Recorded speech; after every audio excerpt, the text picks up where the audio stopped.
At a press conference held on the 29th of March 2022, RTI activist Disparsing Rani informed that the Transport Department till date is yet to release the money which was supposed to be paid to the vehicle owners whose commercial vehicles had been hired during the visit of Union Home Minister Amit Shah to the state on the 23rd and 24th January 2021. Disparsing Rani, while interacting with media persons, said that for the visit of Union Home Minister Amit Shah to the state, the government through the Meghalaya Tourist Development Commission had to hire 300 to 400 vehicles to be used by officials and visitors. Whenever vehicle owners had asked for their dues from the Transport Department, they were told that the North Eastern Council had not yet released the funds to be paid to them. Further, Rani informed on receiving such complaints from vehicle owners that he had filed an RTI with the NEC, but what is surprising is the fact that the NEC in its reply said that it had already released the money amounting to Rs 22,89,608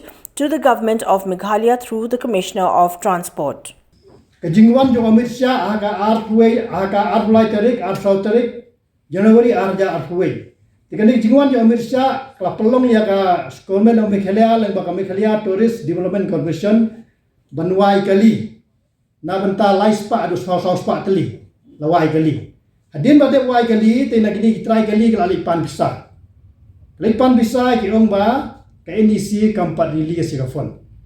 Man ka por ha kali pan bisa na po ka Transport Department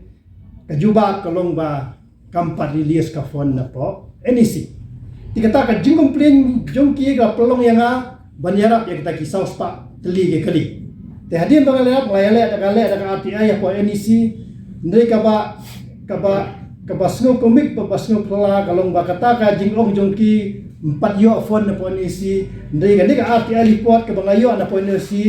la pentip sanga ba ka official adep ai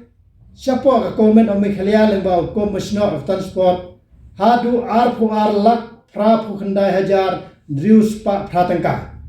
ada release dengan bisa Shah ka Government of Meghalaya leng bau transport leng bau Commissioner jong transport. Tikane kejing syukur bagi jing thok jong ka department leng bau transport department